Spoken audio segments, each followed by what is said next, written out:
So what is clearly emerging is problems with mobility. So things like frailty, where you have, if you imagine a 70-year-old, your parents, your grandparents, who are difficulty moving up from a chair or even going about their daily activities. Problem, their grassroots is exactly mitochondrial problems. They're getting people getting fatigued. That's a classical symptom of mitochondrial health not being optimal. A lot of neurodegenerative conditions like Alzheimer's and Parkinson. Actually, Parkinson is caused because the mitochondria in the neurons, they cannot be cleared out properly. And so there's a defect in this process. We can talk about mitophagy. It's the gene called Parkin that regulates this process, and that what leads to Parkinson disease. So, and there are metabolic disorders like fatty liver, or so the mitochondria. Think about metabolic health and all the problems we are seeing with obesity and diabetes, and add a further layer of, and really see mitochondria as the centerpiece of that problem with metabolic health.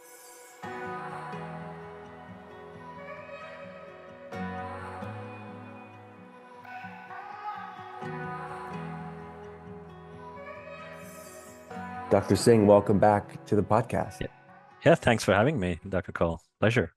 So last time we talked, you were in Switzerland and we were talking all about longevity. What's been the latest in your life personally? Anything changed since we talked last? No, still in Switzerland. Beautiful little Switzerland.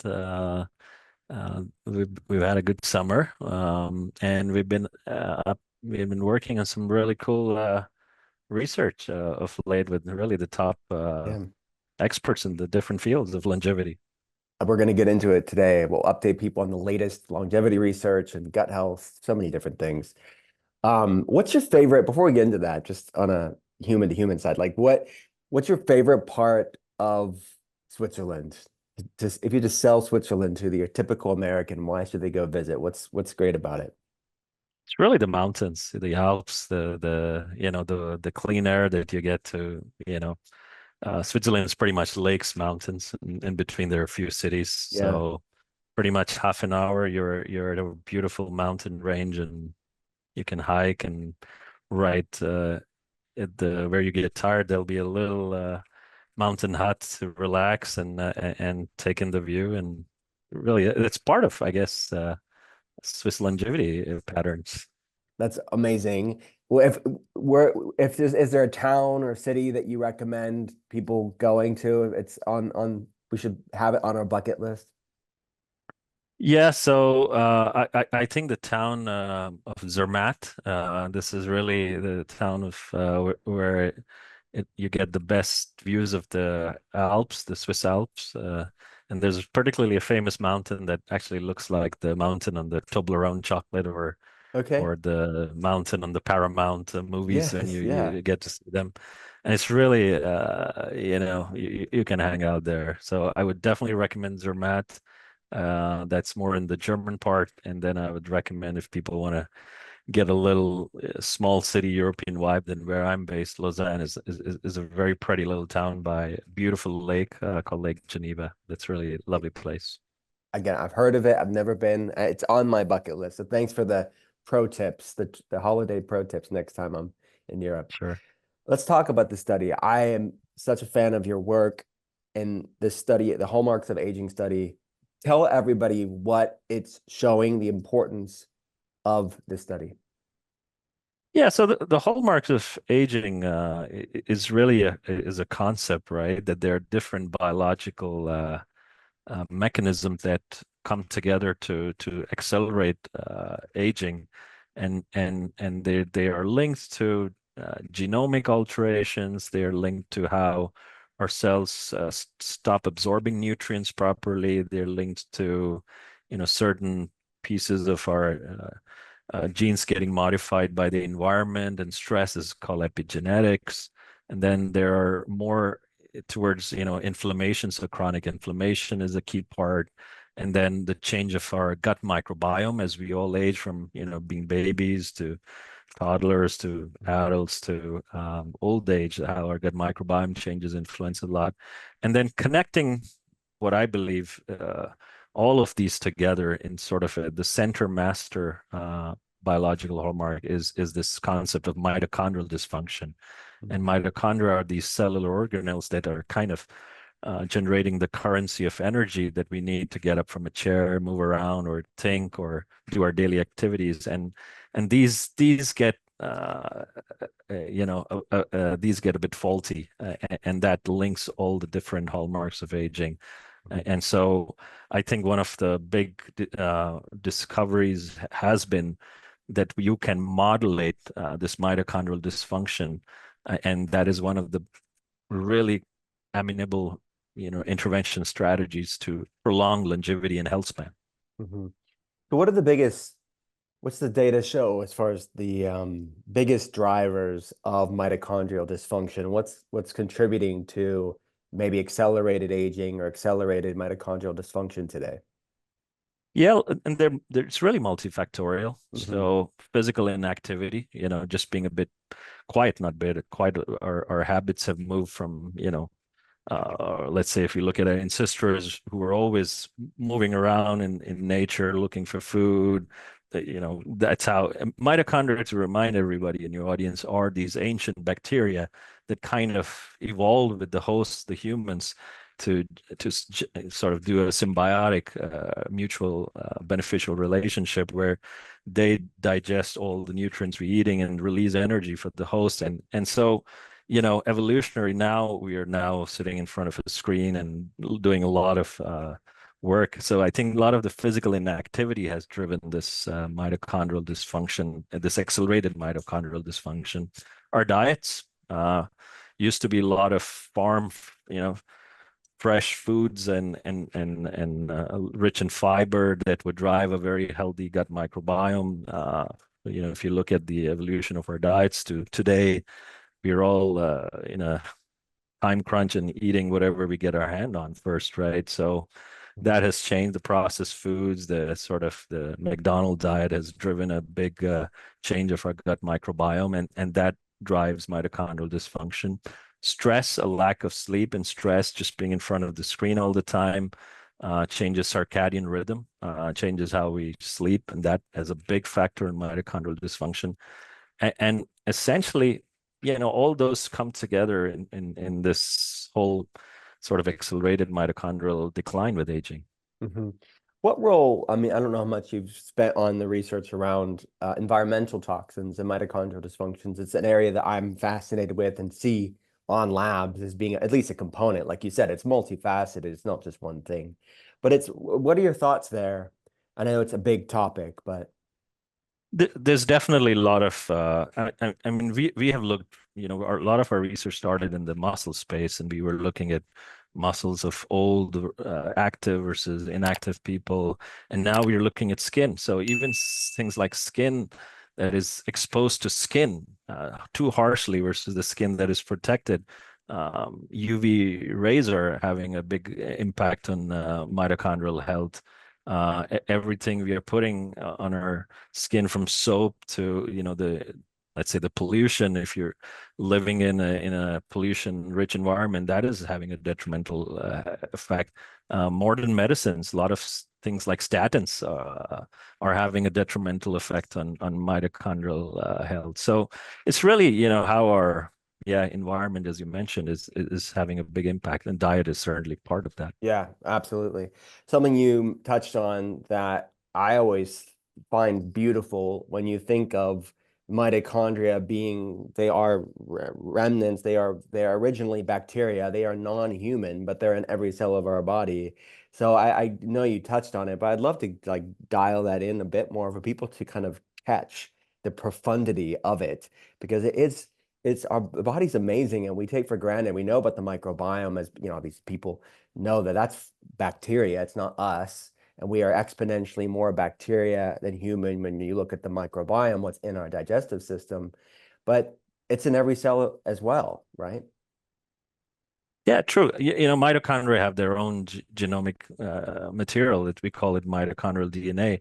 And a lot of times you find folks who have mutations in mitochondrial DNA, and and they have trouble with their muscles. They get, dystrophy. They get problems with the brain function. So mitochondria evolved with us as we started to get into. These are ancient bacteria that sort of integrated with the human genome, and as you correctly pointed out, 99% of it probably is genome of these residential gut bacteria.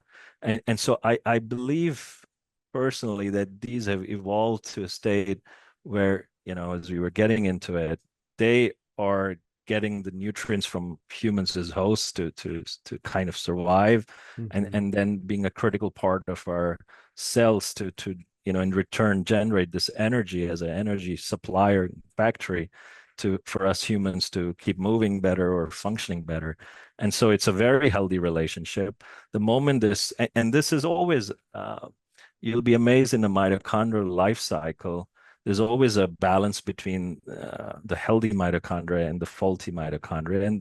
And at the background, this machine is always cleaning the waste out. So there's always, 50, the most metabolic organs like the skeletal muscle or the neurons have the highest number of, there are thousands and thousands of mitochondria. And so they're always this demand, and kind of like economy, there's always a supply demand. If that particular cell type needs more energy, then it has more mitochondria, and they are generating what we call a process called biogenesis, and we can talk about it. Hmm. Whereas new mitochondria being made to support more energy demand as from us, and then there's a process that cleans out the faulty mitochondria, and that's what happens. The balance shifts as we age. We get more faulty mitochondria, and that basically accelerates longevity, aging. When you're looking at the latest science on aging, health span, longevity, and the mitochondria being a central role in many of those studies, mitochondrial dysfunction and improving it is one path to supporting longevity. And we'll talk about this pathway that you mentioned. What for people to realize what is the science showing in as it regards to mitochondrial dysfunction's implication to different health issues, so people can kind of connect the dots to, oh, Yeah. these chronic diseases or signs of aging. Yeah. So the central theory of mitochondrial acceleration of aging is that, as clinicians, we are all trained to see the symptoms and treat the symptoms. At the end, when you have these chronic ailments accumulating, that, okay, treat the symptoms. But before that, many, many decades before the symptom shows up at an organ level, it, deep at the foundational level, you have cellular dysfunction. And in the cells, the mitochondria are unhealthy. So what is clearly emerging is problems with mobility. So things like frailty, where you have, if you imagine a 70-year-old, your parents, your grandparents, who are difficulty moving up from a chair or even going about their daily activities. Problem, their grassroots is exactly mitochondrial problems. They're getting people getting fatigued. That's a classical symptom of mitochondrial health not being optimal. A lot of neurodegenerative conditions like Alzheimer's and Parkinson. Actually, Parkinson is caused because the mitochondria in the neurons, they cannot be cleared out properly. And so there's a defect in this process. We can talk about mitophagy. It's the gene called Parkin that regulates this process, and that what leads to Parkinson disease. So, and there are metabolic disorders like fatty liver, or so the mitochondria.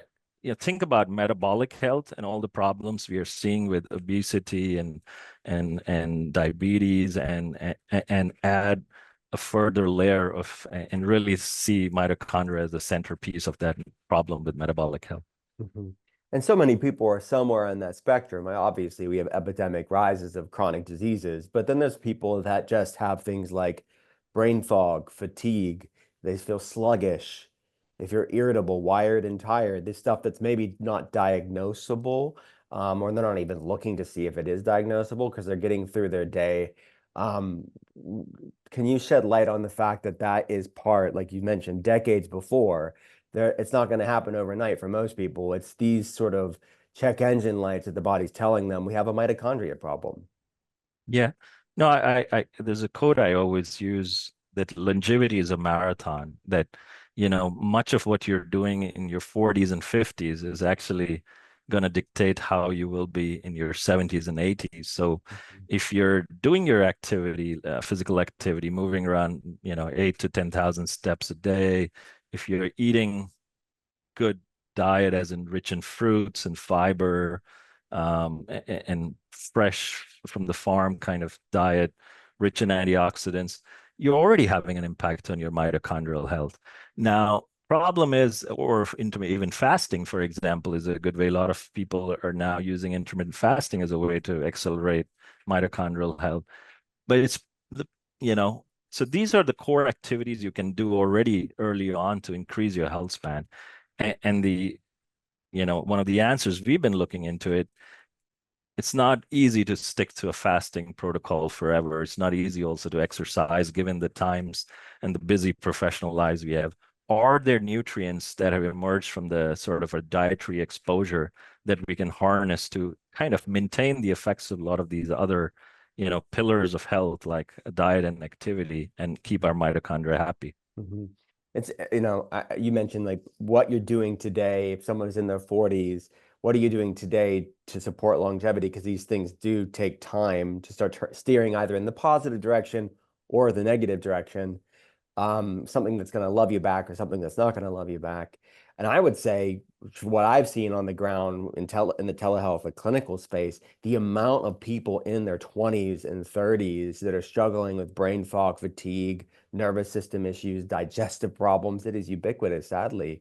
And these, because of modernity, because these epigenetic environmental factors and chronic stress, the things we've been talking about, it's happening younger and younger. Does the data show that as well? I know that's what I'm seeing anecdotally in the clinic You're, level. you're right. I mean, there have been big events and big seismic shifts in our behavior patterns and how the environment has. I mean, we've gone through a big epidemic, right? In the last few years, COVID-19 has affected young and old alike. And a lot of these folks have emerged with fatigue and post-COVID, or whatever they call long Yeah. COVID Mhm. syndrome, with mitochondrial issues, right? We are now also seeing even athletes. We've been studying athletes who are really like elite athletes. Believe it or not, overtraining affects, and these are folks in their 20s at the peak of human performance.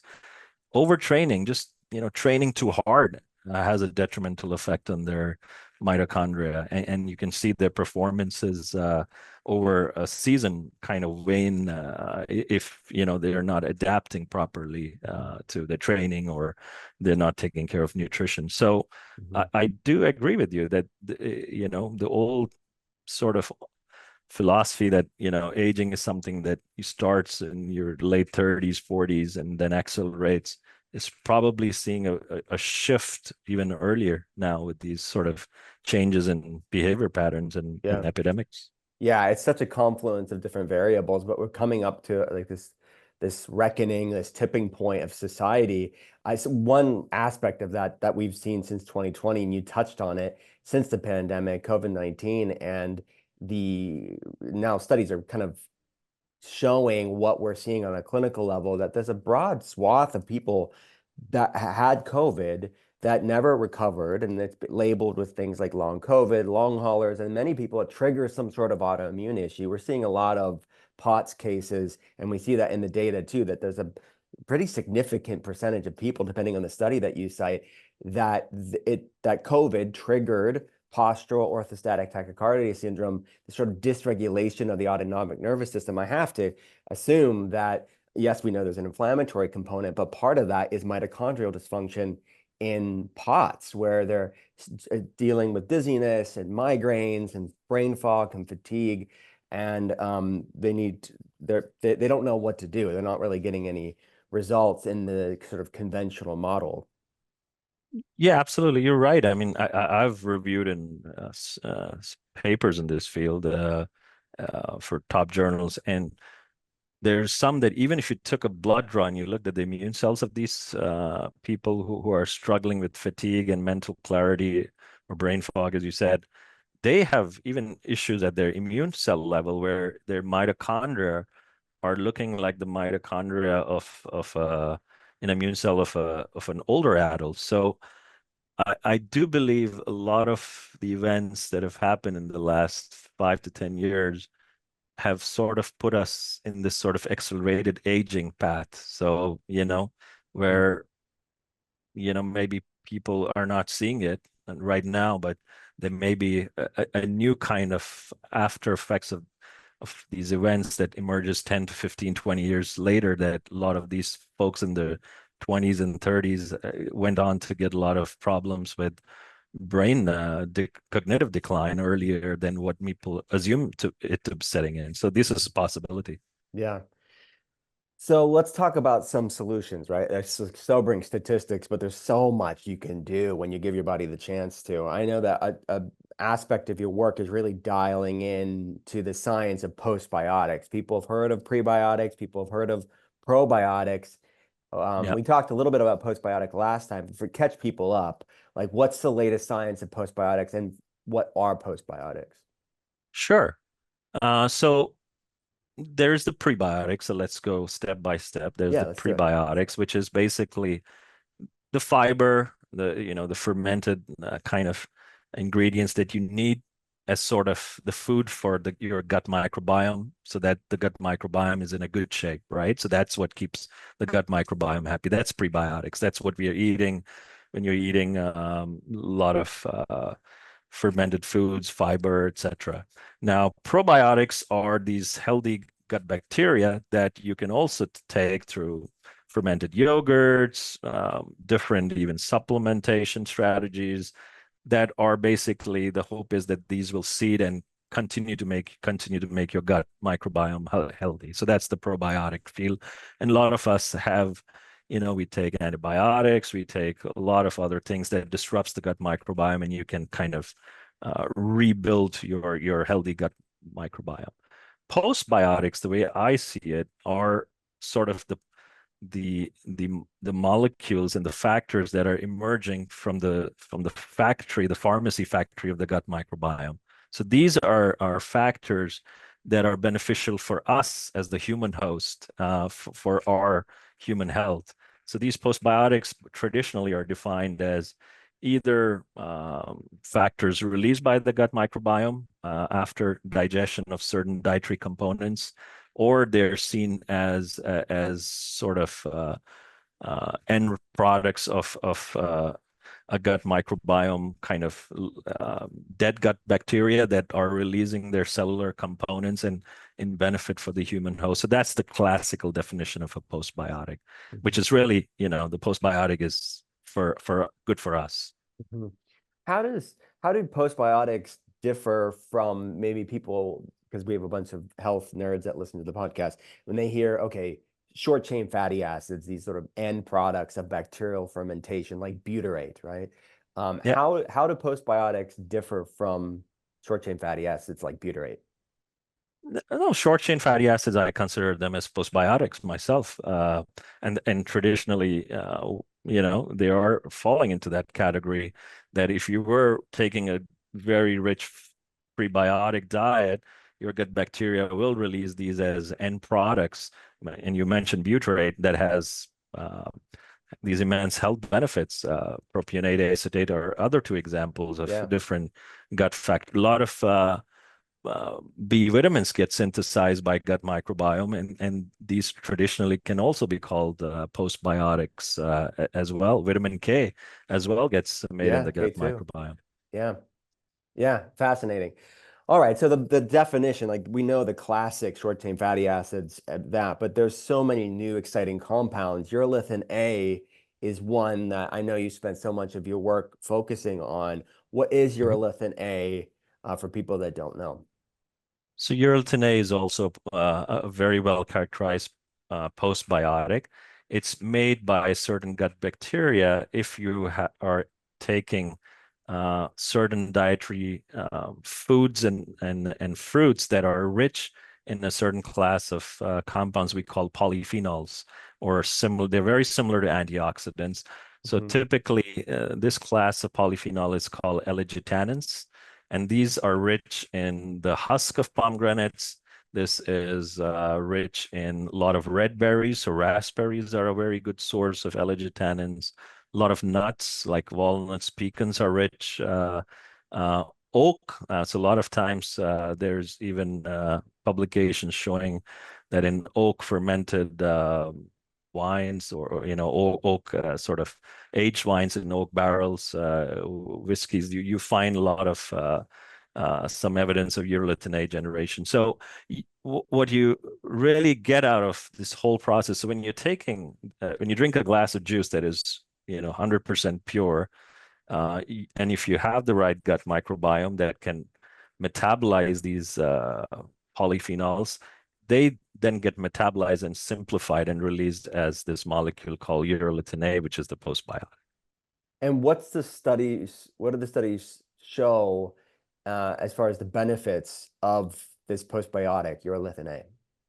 So the first time people got interested, initial thought was these are metabolic waste products, right? So it's the polyphenols, it's the L-argitannins that are the antioxidants that are key to health benefits. But then the studies we started doing, where we were looking at it, it was not really the polyphenols. So if most of the longevity studies start in like small nematodes that live 20 days. These are called C. elegans. These are worms that you can put in a dish and look at their lifespan. And so we were working with really one of the top professors in the field. And we basically went around the world looking at different pomegranate varieties and making the juice and isolating different compounds.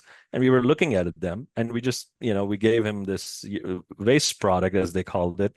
But it turned out the only one that was having these immense mitochondrial effects and increasing lifespan and health span of these worm models was this one molecule called urolithin A. So that's how all the research started. Now, it has been described in literature before that this was found in for example, in Iberian pigs that were eating acorns. Acorns are also a very rich source of L-argitannins, and these Iberian pigs were being fed by the farmers living in Spain, in this Iberian part of Spain, and their muscles had a high abundance of urolithin A. So that it was known about this molecule, but we kind of started getting into the science and how it works and how its health benefits are in us as humans, hosts.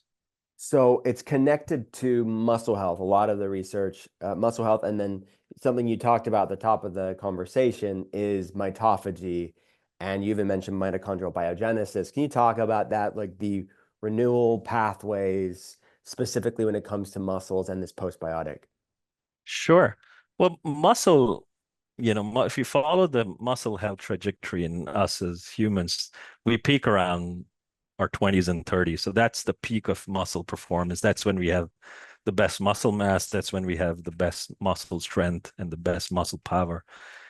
Following that, every 10 years, you're kind of losing 5 to 10% of your mass and strength. And this process gets really accelerated around 60s. It kind of doubles. And I see that with my father, who's now 85 years old. He's really, all the muscle is just melting away.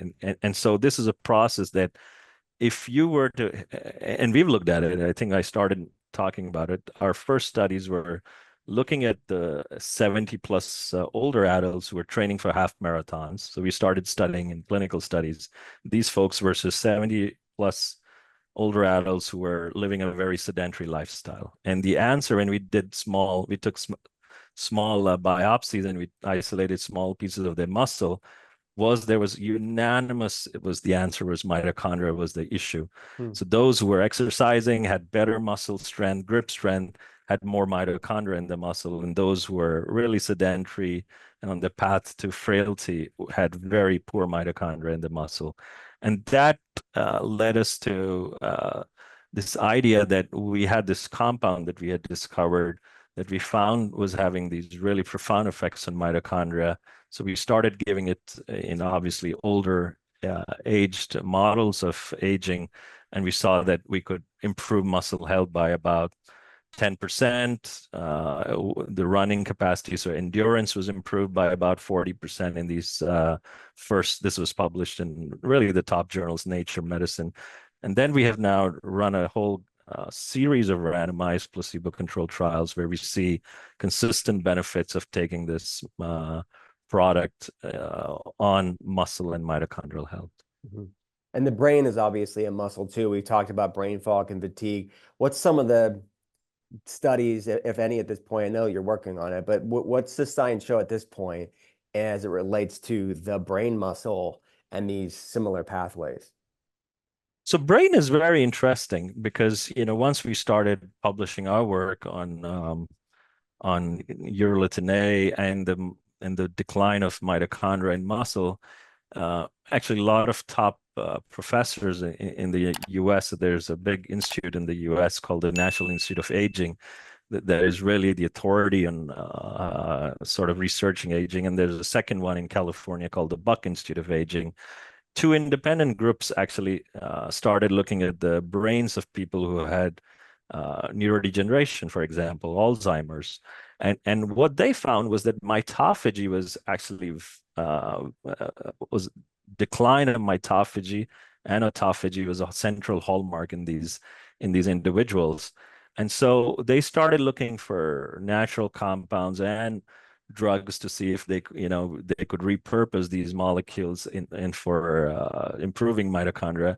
And actually, when they ran the screen of thousands of compounds, they found urolithin A was the top of their list, and that it was inducing mitophagy. It was reversing a lot of the problem. So what happens in these models is, and there are different models of neurodegeneration, whether it's Alzheimer's or Parkinson, they started seeing a recovery of the neuro decline that was being seen in these models and inflammation, which was a central driver of this neurocognitive decline. So it was almost like a two-prong bullet that they were searching for. So a lot of these individuals have now come to us, these professors who have worked on brain health and decline of mitochondria with that happens in brain with the aging. And so we are collaborating with them. We are partnering with them because really science needs to always, work in collaboration. And so some of the trials are being run in these individuals. Some we are actually going even earlier. So we are now collaborating with the group in Norway, actually, where they have, if you've been to Norway, they see very long summers and very short winters, and a lot of the problems set very early on in the 50s, and so they have been following a cohort of people who may not have neurodegeneration yet, but they have already started showing problems with sleep patterns, for example. And they followed these individuals over time, and they almost 95% of them convert to most of these neurodegenerative decline. So the idea is, can you intervene early? So that's the trial we are running in Norway, and then we are partnering with the other groups in randomized trials on urolithin A. Fascinating.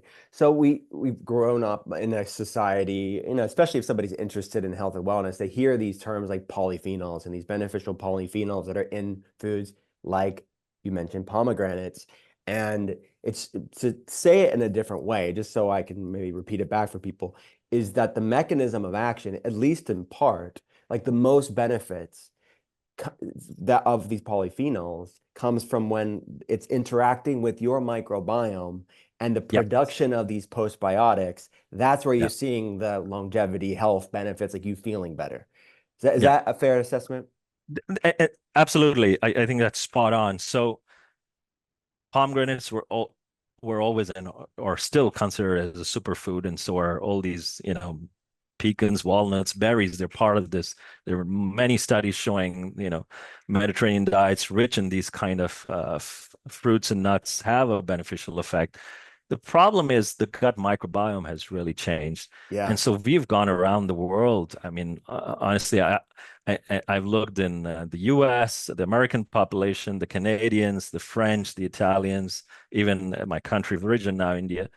The gut microbiome looks totally different depending on your diet. The French have the highest, I would say, because I guess they eat a lot of fermented and things, dairy like cheese and Cheeses. all. And Yeah. so they have, so if you're taking the right fruits and nuts, which is the right way to get exposure to a lot of these beneficial molecules, you will have a decent exposure to these molecules. Problem lies in this middle thing you touched upon, is that in countries like, so in the French population, we see about 40% people have urolithin A at different levels Hmm. naturally. If you go look in the Americans and the Canadians, it's about 10 to 12%. So Hmm. that's a big difference. So that means that evolutionary, now 90% of the population in the United States, healthy adults, so-called, are not getting exposed to these benefits of these molecules.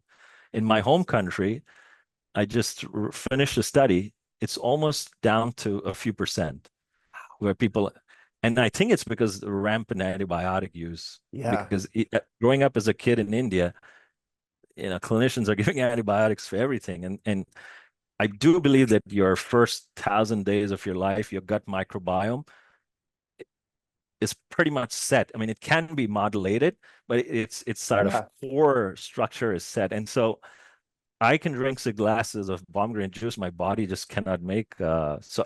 So the question what we started asking is, well, then these people need to get the supplementation, and that's how we got into Yeah. the of urolithin A supplementation. Yeah, fascinating. So I'm glad that you touched on that because you mentioned earlier the quote unquote right gut, and that's what we're talking about here, right? There is a destruction, if you want to use that word, or some sort of disturbance or a lack of bacterial diversity, where that cliche of you are what you eat, we are more what our microbiome eats and is able to produce. You can actually get the benefits of it, and that's what we're seeing. That if you don't have the proper bacteria diversity, right? And the question came up in my mind in asking this. If you don't have the Yeah. bacterial diversity, you can't produce this. What are the bacteria that are the best producers of this postbiotic? So we've looked in research. I was trained by a fantastic mentor who always told me research is 2 words, reinsert. You always need to go back to the drawing board. Yeah. And, and we've spent a long hours, well, years looking for these bacteria. And we've sequenced the gut microbiome of people who make if you give them a glass of pomegranate juice versus somebody like me who does not. And the answer is, well, those who are blessed, as I say, who are blessed in making naturally these beneficial molecules, they're doing right. They're eating the right foods in the first place. And then when you sequence the gut microbiome, it's very rich and diverse. The problem with those who don't make it is that it's very poor and there's no diversity in the gut microbiome. And we have gone about trying to figure out that one magical strain of gut microbiome that we could probably make it into a probiotic, perhaps. And the answer has never emerged because in the end, I think it's not one gut bacteria. It's really a consortium. It's almost like you need to reconstitute a healthy gut microbiome in its entirety to get the effect. There are things like Akkermansia shows up every time we sequence the gut microflora of people who, what I call super producers. So they make a lot of urolithin A. Now, is Akkermansia the gut bacteria involved, or is just show sign of a good, healthy gut microbiome? I think the science will evolve. Yeah. So you'll need to probably invite me to another session in a Yeah, few years. right.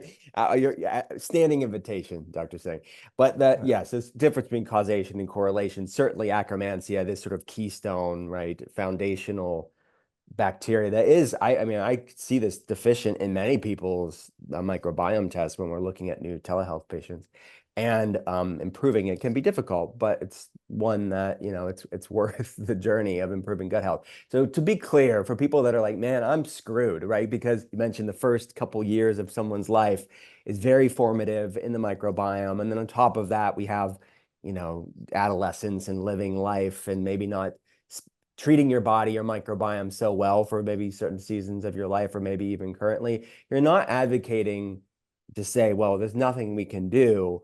We just have deficits in what our body can get out of the food. It's not like it's Yeah, no, nothing, exactly. right? Yeah, so I didn't mean well, there's no hope. I still think when you, and we have done trials, when we see the 10% in American trials, when we look at the American population and we give them consistent exposure to a healthy diet, a glass of juice, a bowl of berries, a bowl of nuts, after a while, you can take that 10% and make it into 40%.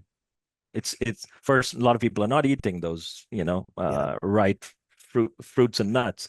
Now, 60% still don't convert.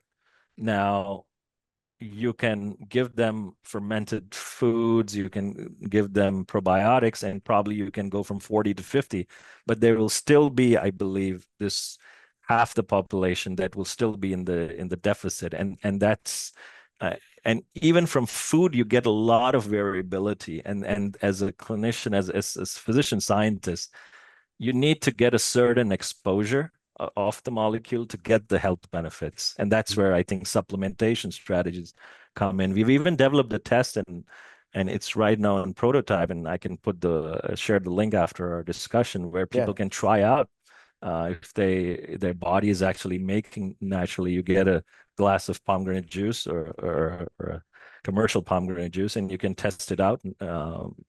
It's a simple test, a few drops of blood put on a filter card, and we'll tell you if you're a producer or not. I'll put it in the show notes for people that want to do it.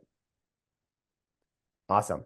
Okay, so said another way, the muscles are a massive indicator. The health of your muscles are a massive indicator of your longevity, of your health span, how long, how healthy you're going to be. The brain obviously is as well. And this postbiotics has very promising data to improve muscle health, to improve brain health, and these specific mitochondrial recycling renewal pathways that we talked about, autophagy and biogenesis. I'm thinking of the people that have taken these GLP-1 agonist drugs, right? These weight loss medications like Wegovy and semaglutide and Ozempic. What's the connection there? Could this be good? Because those drugs are connected to muscle loss. And is there any, promising evidence to show this postbiotic being beneficial for these people? Well, first, just a reminder on what GLP-1 is. It's a natural peptide, right? It's produced in the gut a lot to regulate glucose responses, and in a lot of individuals with our changing diet, with aging, you stop making enough GLP-1 that is no required to regulate. And the surprising effect, they were always known as anti-diabetic medications. The real discovery was they also hit on this sort of satiety center in the brain, and that kind of regulates reward and gastric emptying phenomena. And so people just don't feel the need to eat that much, and that's kind of the whole paradigm shift with these drugs. Now, they are great drugs. They will benefit a lot of millions of people who have obesity, who have problems with glucose metabolism. The problem is they kind of moved into lifestyle sort of intervention strategies, where people who lose a lot of weight.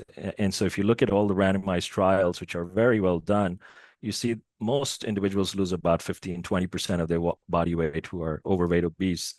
And about 1/3 of it is muscle mass, in addition to the fat mass loss. Now, these are expensive intervention strategies, about $1,000-$1,500 a month. When people wean off them, the fat also comes back, but the muscle doesn't. And that's the problem I really see. I think it's kind of putting society on a fast track to sarcopenia or frailty. And if you're a 40-year-old, it's probably okay. You have residual capacity, intrinsic capacity of your muscle health to recover. If you're overweight 60, 65, 70-year-old, it's not okay, because you already have, superimposing this accelerated trajectory of muscle loss that you won't recover over the natural muscle loss that you have. And that's where I see a big role for advanced nutritional strategies, a big role for dietary counseling. Like, these people need to be given counseling on their exercise by sort of with trainers, told to take high protein, and their mitochondria. Mitochondria, with such a drastic metabolic shift in your body, your mitochondria are going to get compromised. And in many ways, I see these GLP-1 semaglutide-like drugs as the modern statins, because statins Yeah. also did a great benefit. I think they will have a mitochondrial effect that needs to be somehow recovered with things like Urolithin A or CoQ10, for example. Yeah, that's a great connection. I actually wanted to ask you about that because you touched on the fact of how these statin cholesterol lowering medications, which are very prescribed in our world, how they shut down that coenzyme, that CoQ10 pathway, which can increase heart attack and stroke, which is the height of irony, right? People are on them to decrease heart attack and stroke risk, but if you're not supplementing with CoQ10, there's studies to show that can increase heart attack and stroke risk. Can you touch on that and how the connection between that and mitochondria health? Yeah, so basically, you highlighted, so CoQ10 is produced by the mitochondria. So the mitochondria is like an assembly line of different what we call complexes. So it's almost like different units working. It's almost like a motor working together. And so statins hit on a certain part of that motor that results in CoQ10 deficiency. And so a lot of time, if people, I think about 20% to 30% of folks who go on statins will have muscle pain, muscle cramps. And when you look deeper, these are the folks who are actually having mitochondrial problems in their muscles. So we've looked at folks who have statin-induced intolerance, and it's almost like statins are mitochondrial toxins for their muscle cells. And so the idea is, well, it's impairing CoQ10. You give CoQ10 supplementation, and you can kind of counter it. But you're kind of actually just killing the motor and the engine. So I think that's the mechanism. And so if you could take out and recycle the faulty mitochondria in these folks, you could also kind of bring optimal mitochondrial health back to shape. That's the thinking there. And then there's other people that have these side effects from statin drugs where it shows up neurologically, right? Where they have brain fog, fatigue, it's associated with neuro decline. Same, the link is mitochondria. Yeah. Yeah. This is big. It's a big deal. And the connection that you made, Dr. Singh, with these GLP-1 medications, these weight loss medications that people are taking, like semaglutide and the brand names of them, you are thinking, which I think is very astutely said, and I've never heard anybody say this, that down the line, we're going to see similar mitochondrial problems for people being on these medications long term. Is that fair to say? Yeah, and I think the only way to counter that is what happens when you wean off, right? You take the 18 months or 2 years of these drugs, you lose 15% of your body weight. What you're doing to maintain, how much exercise, how much resistance training, how much protein in your diet, because you've lost a lot of muscle it's almost like, how do I say, if you look at the data, the amount of you're losing 10 to 15% of your muscle, which normally you were supposed to lose in 10 years of your life in such a short span. How do you recover that muscle quality and muscle mass? And that's, to me, the key question as a physician scientist, that individuals need to be put through a program rather than just say, oh, take these drugs and keep using them, and then what happens next? Right, because with strength training, with exercise, with taking postbiotics like this, you can at least mitigate some of these unintended Some of these consequences. side effects, yeah. But don't get me wrong, these are great medicines, and I think these will have huge impacts for a lot of individuals who have problems with metabolic health and obesity. But it's really the problem I have is seeing it as a lifestyle intervention where people need, so. What's the science say as far as the dose is concerned of how much urolithin A should we be taking every day to get the benefits? And do we take it every day? Do we take breaks off of it or not? So in pretty much unanimously across, as of today, we've trialed about close to 1,200 participants across different age ranges and different randomized clinical trials, around 5 to 6. the two doses that give the best effect, and we've done studies actually. First studies, we went from the lowest doses of 250 milligram to 500. We kept escalating to see the exposure of the molecule in blood. We kept taking biopsies and blood draws to see the sort of the effects on different biomarkers. The 500 milligrams is where you start to really turn on the mitochondria back to good health. And so that's the dose that is today the commercial dose, because most of our consumers are, healthy folks. They are acutely aware of what they need to do. Now, when somebody tells me they're struggling with inflammation or fatigue or brain fog, then my answer is, well, I'm an evidence-based physician scientist, and the data shows that going from 500 milligram to a gram, you get even better mitochondrial repair. You get even more potent. The molecule also starts to have anti-inflammatory effects. So then I say, well, start with the gram dose. When you feel you have a little fuel in the tank that you feel, then you can always go to a maintenance dose. So around 500 milligram to gram is the sweet spot. A lot of people say, well, can I take 2 grams? And I say no, because it's not always all linear. And we've done studies with 2 gram, and 2 gram we see the same level of exposure that we see with about a gram. So there's No need for it. there's no really benefit to doubling the dose every time. Yeah, got it. Are there any complementary nutrients? Obviously not necessary, because your research is showing urolithin A without any lifestyle changes. But are there nice complementary, maybe Yeah, enhancers that are supportive of these similar pathways? Either yeah, food, sure, food or absolutely. They supplements or have, practices. Yeah.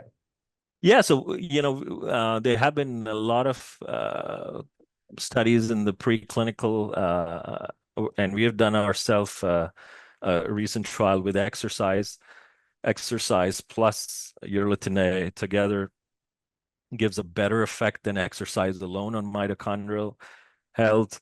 People who take MitoPure with exercise recover better. They feel less exerted after exercise. So, so exercise is definitely a strategy to improve mitochondrial health, and people can add on urolithin A supplementation on top. One of the scientific advisors I work with, he's looked at fasting, for example, or caloric restriction to see if that would have an effect. And it's amazing, caloric restriction hits the same pathways we're seeing now with urolithin A. So potentially those could be also combined. And then other mitochondrial strategies, if the way urolithin A works, as we've talked about, is it's through this process of mitophagy. That's really like cleaning your garbage bin. And when you clean your garbage bin, you have retail space free, and so you can bring in more mitochondrial strategies. And there's certainly NAD boosting or CoQ10, for example, that improves mitochondrial efficiency, that can help your mitochondria do even better. Love that. And any specific foods? I mean, should we still be having pomegranates even if we're not having the proper microbiome to make these compounds? Well, it's hard to know unless you do the microbiome test if you have Yeah. the right gut microbiome, or you take a part in the test that I was telling you that we've developed. Now, always food first. So you should always bring in. Uh,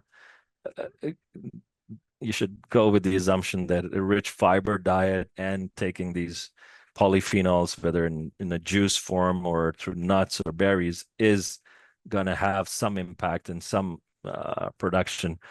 And then I think people should sort of exercise more. And obviously, I think putting MitoPure supplementation, I see urolithin A, we have trademarked it as MitoPure. It's really the third foundational pillar, right? So you're focusing on your exercise and diet, and that's what you can do to complement these other strategies. Yeah. And that's how I see it. How fast? I mean, what's the reports? What's the data show on how quickly people can notice a difference when they start bringing urolithin A into their diet? Yeah. So it's a question a lot of folks ask me, hey doc, when do I feel the effects? Yeah. And I tell them it's not a magic bullet. It's like hitting the same pathways as exercise. So don't think that you did 30 minutes of exercise 3 days in a week and that's going to give you. So in our trials, looking at the evidence, we see improvements in mitochondrial health about a 1 month of supplementation, okay, Got it. with the 500 milligram dose of urolithin A. Now, for folks, we've done longer trials, 2 months in 50 age kind of average age population. You start to see improvements in endurance, so like VO2. Your VO2 will improve. VO2 is a marker of, if you do exercise Yeah. testing, they put you with a gas mask. They're looking at your oxygen exchange. All your smart watches and can estimate VO2. Yeah. That will start. Your physiological effects will come around 2 months, and then the real benefits we've seen is about 4 months into where people come and tell me, well, or we see in the trials that our strength is better, I recover better, and we start seeing even things like C-reactive protein. So all these inflammation-linked pathways also start dropping or getting dampened. So yeah, I would say 2 to 4 months is the sweet spot. Amazing. Dr. Singh, it's always great catching up with you. Where can people go to learn more about Mitopure specifically and your amazing work as a whole?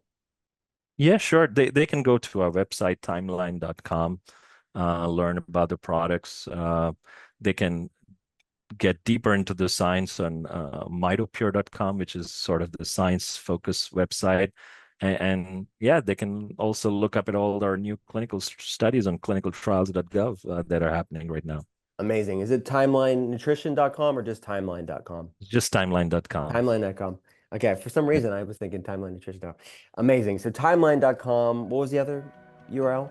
Mitopure.com. Mitopure.com. Yeah. Dr. Singh, great to see you. Come back anytime. Yeah. Pleasure, Dr. Cole. Thanks for having me.